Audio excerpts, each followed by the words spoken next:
Hello students, welcome to study valley. मैं हूं भाग्यश्री और आज हम पढ़ने जा रहे हैं साइंस की क्लास 8 की 8th chapter that is force and pressure का एक्सरसाइज। ठीक है, ये चैप्टर हमने 4 पार्ट में कंप्लीट की है। तो इसके पहले ये चारों पार्ट अपलोड हो चुके हैं। ठीक है, अगर आपने नहीं देखे हैं तो प्लीज़ आप पहले एक बार चैप्टर देख लीजिए, चैप्टर समझ लीजिए, तब जाके आपको एक्सरसाइज सही में समझ में आएगी। तो चलो देखते हैं हम पहला question. Give two examples each of situation in which you push or pull to change the state of motion of the object। Push करना है या फिर पुल करना है। ठीक है, तो पुश का एग्जाम्पल क्या होगा? बैट्समैन जो है वो बैट को हिट करता है। ठीक है, ये क्या हो गया? पुश का एग्जाम्पल हो गया। बॉल एक रखी है फ्लोर पे। ठीक है, बॉल फ्लोर पे रखी हुई है, उसको हम हिट कर रहे हैं, उसको किक कर रहे हैं, ये भी क्या हुआ? पुश का एग्जाम्पल हुआ। ठीक है, दरवाजे को जोर से हम धकेल दे रहे हैं, ये भी पुश का एग्जाम्पल हुआ। ओके, नेक्स्ट हम क्या देखते हैं? पुल का एग्जाम्पल। मूविंग एक मिनट, पुश का एक और एग्जाम्पल भी है, जैसे मूविंग लोडेड कार्ट। ठीक है, यहाँ पे हमने पुश एंड पुल के एग्जाम्पल्स बहुत सारे देखे हैं। फर्स्ट एकदम स्टार्टिंग में यूनिट में। ठीक है, तो यहाँ से आप इसको कॉपी कर सकते हैं। ये क्या है? Moving a book placed on the table, ये पुश कर सकते हैं हम। ओपनिंग और शटिंग द डोर, ये भी पुश है, पुल भी हो सकता है। ठीक है, बट सिर्फ अगर पुश का देना हो तो ये football player taking penalty kick, ये पुश का एग्जाम्पल है। Cricket ball hit by the batsman, ये पुश का एग्जाम्पल है। मूविंग अ लोडेड कार्ट, ये भी पुश का एग्जाम्पल है। ठीक है, नेक्स्ट देखते हैं पुल का एग्जाम्पल। इसमें हमने देखा है पुल का एग्जाम्पल। ओपनिंग अ ड्रॉर, ये क्या करते हैं? हम पुल करते हैं, इसको क्या करते हैं? हम खींचते हैं। Drawing bucket of water from the well, इसको क्या करते हैं? हम पुल करते हैं। ठीक है, तो ये क्या हो गया? Moving a chair towards you, मतलब एक चेयर जो है वो अपनी तरफ हम खींचते हैं, तो ये भी क्या हो गया? पुल का एग्जाम्पल। ठीक है, सो हमने पुश एंड पुल के एग्जाम्पल्स देख लिए। अब देखते हैं हम नेक्स्ट क्वेश्चन। और ये थोड़ा सा पेजेस हटाने में ही टाइम लग जाता है।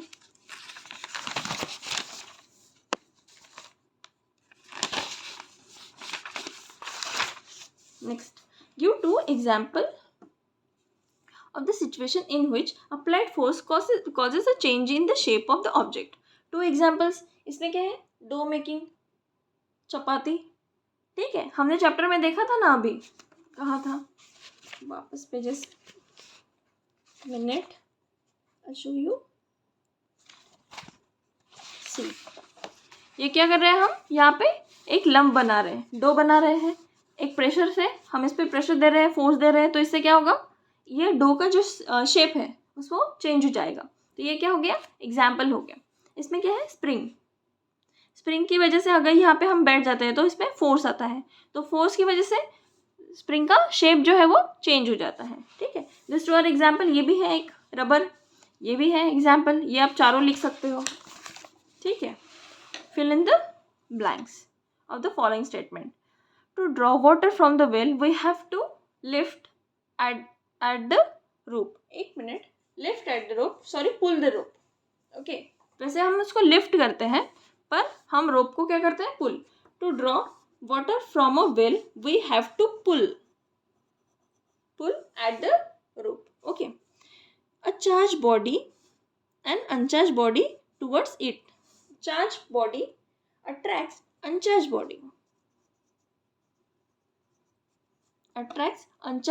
body. Towards it. To move loaded trolley, we have to what?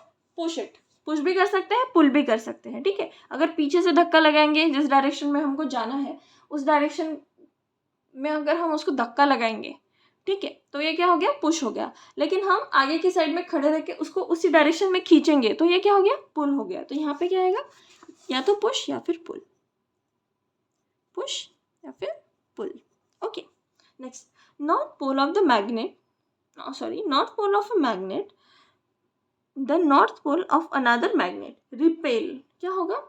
ये क्या होगा? रिपेल्स, क्योंकि सेम जो पोल्स है मैग्नेट के, नॉर्थ पोल एक दूसरे को क्या करते हैं? रिपेल करते हैं, रिपेल्स। अगर ये नॉर्थ होता और ये साउथ होता तो क्या होता? Attract. Opposite poles are attract each other. ठीक है. Next, an archer stretches her bow while taking aim at the target. She then realizes the arrow which begins to move towards the target. Based on this information, fill the gap in the following statement using the following terms. ये जो यहाँ पे कुछ terms given है, इस हिसाब से हमको ये क्या करना है, पूरा पैरा जो गिवन है उसको फिल करना है.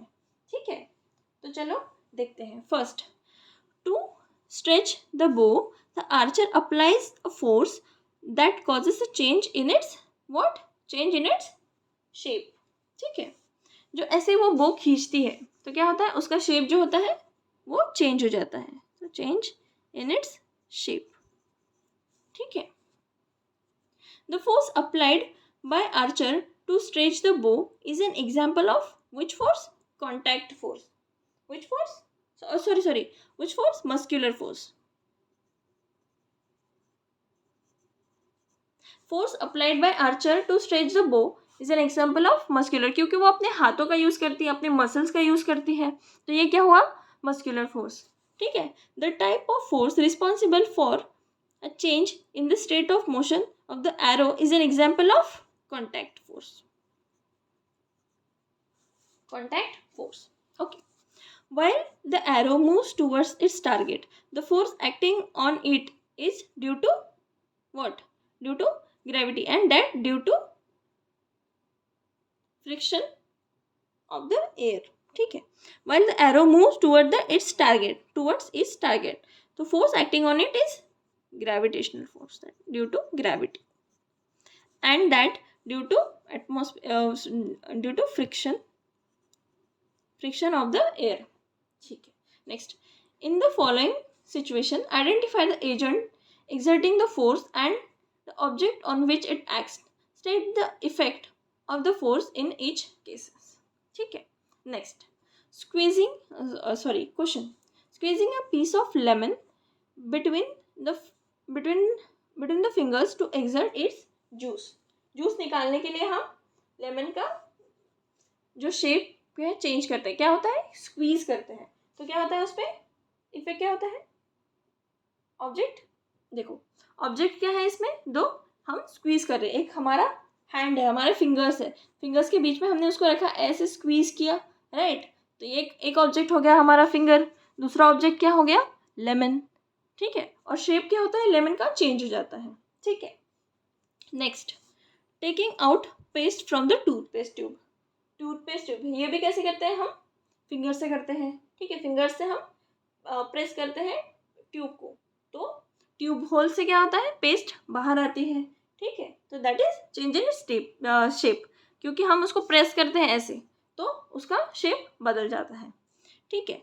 A load suspended from the spring while its other end is on the hook fixed to the wall. ये लोड लगाया हुआ है. ठीक है. तो इसमें क्या होता है, चेंज इन शेप होता है. मतलब एक लोड लगाया हुआ है, स्प्रिंग लगाया हुआ वॉल से. ठीक है. उसके एक एंड पे हमने क्या किया, लोड लगा दिया, तो स्प्रिंग क्या हुआ, नीचे की तरफ झुक जाता है, क्योंकि वेट से क्या होता है, ग्रेविटी उसको अट्रैक्ट करती है डाउनवर्ड टूवर्ड्स अर्थ, राइट.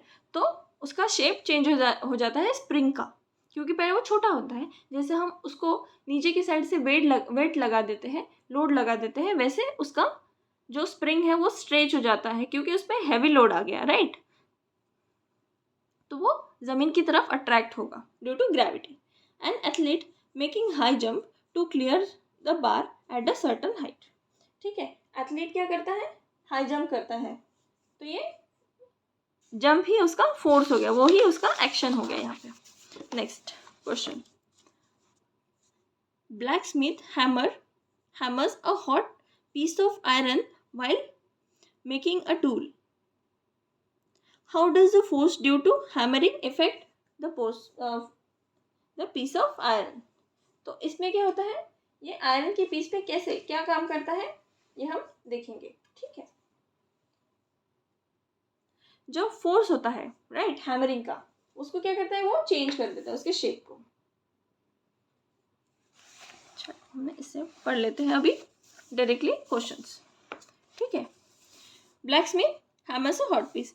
अगर हम गरम एक आयरन रखते हैं, उसको क्या करेंगे, ज़ोर ज़ोर से हैमर करेंगे, तो फोर्स ऑफ हैमरिंग क्या करेगा, change of iron in the form desired tool, change of iron shape कर देगा, मतलब आयरन का जो भी शेप होगा वो चेंज कर देता है हैमरिंग से। लोहा, गरम लोहे पे हथौड़ा मारते हैं, आपने ये कहावत तो सुनी होगी, लोहा गरम है मार दो हथौड़ा, राइट। तो लोहे को पहले गर्म किया जाता है, गर्म होने की वजह से क्या होता है, वो सॉफ्ट हो जाता है, और सॉफ्ट होने के बाद उसको हथौड़े से हम जैसे चाहे वैसे शेप दे सकते हैं। तो यहाँ पे क्या हो रहा है, चेंज इन शेप हो रहा है, राइट। ये फोर्स की वजह से चेंज इन शेप हो रहा है। Next question, an inflated balloon was pressed against a wall after it has been rubbed with a piece of synthetic cloth, ठीक है। It was found that the balloon stick to the wall, that force might be responsible for the attraction between the balloon. उसको क्या कहते हैं, electrostatic force कहते हैं। ये हमने इसमें भी ऐसे कह सकते हैं ना, जैसे ग्लास की एक रॉड है, उसको भी हम अगर कपड़े पे ऐसे रब करें तो उसमें भी क्या हो जाता है, इलेक्ट्रिक चार्ज प्रोड्यूस हो जाता है। तो पॉजिटिव और पेपर पे क्या होता है, नेगेटिव आयन, तो वो क्या करते हैं, एक दूसरे को अट्रैक्ट करते हैं। तो वो क्या फोर्स है, इलेक्ट्रोस्टैटिक फोर्स, ठीक है। यहाँ पे भी सेम हो रहा है प्रोसीजर, किस वजह से, इलेक्ट्रोस्टैटिक फोर्स की वजह से वो दोनों एक दूसरे को अट्रैक्ट करते हैं, ठीक है। Next question, name the force acting on the plastic bucket containing water held above ground level in your hand, discuss why the force acting on the bucket do not bring the change in it's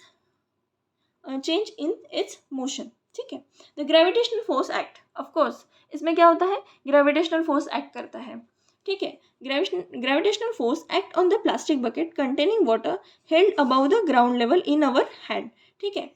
हमारे वो भारी लगती है ना, पानी उसमें रहता है, जितना पानी ज़्यादा रहता है उतना हमको क्या रहती है, भारी लगती है बकेट, क्यों, क्योंकि उसका मास ज़्यादा होता है, जितना ज़्यादा मास उतना ज़्यादा क्या, उसका वजन, मतलब उसका ग्रेविटेशनल फोर्स उस पर उतना ज़्यादा एक्ट होगा, ठीक है।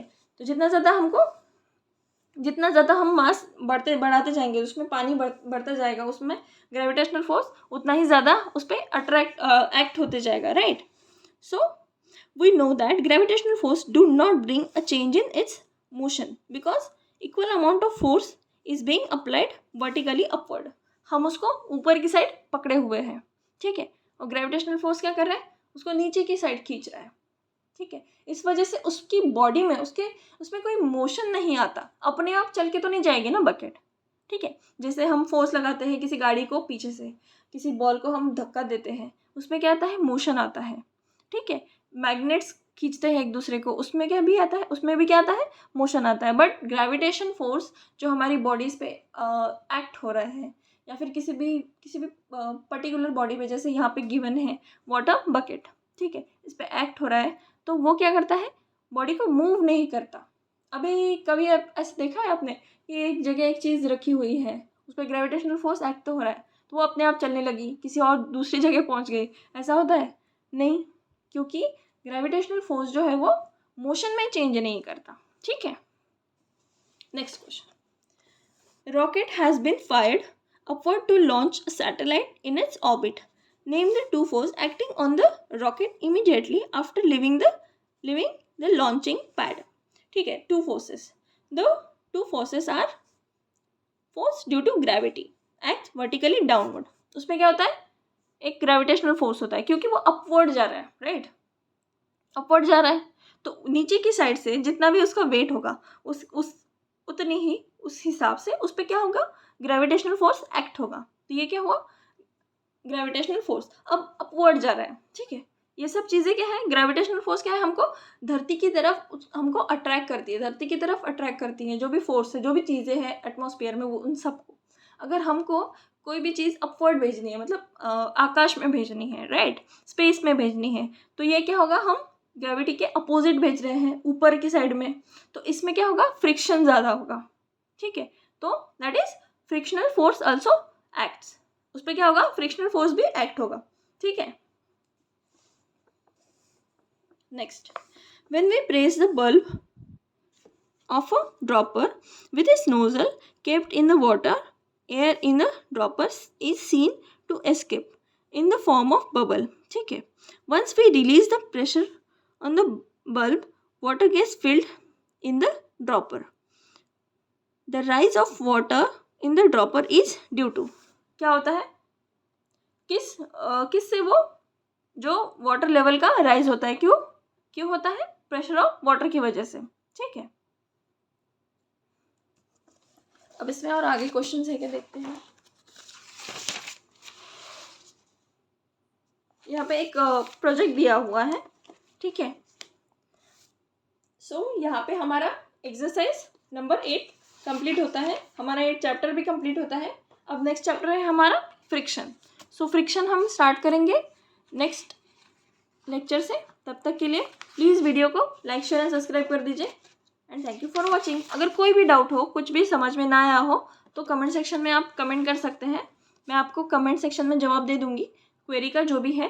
ठीक है, अगर इस टॉपिक के वगैरह आपको किसी भी इसके नोट्स चाहिए हो तो उसके लिए भी आप कमेंट ड्रॉप कर सकते हो, राइट। अगर कुछ भी समझ में ना आता हो या फिर कोई भी किसी भी तरीके की हेल्प चाहिए हो तो आप कमेंट सेक्शन में कमेंट ड्रॉप कर सकते हैं। तब तक के लिए please take care, please video को लाइक शेयर एंड सब्सक्राइब कर दीजिए और अपने फ्रेंड्स को भी बताइए, right. Thank you for watching.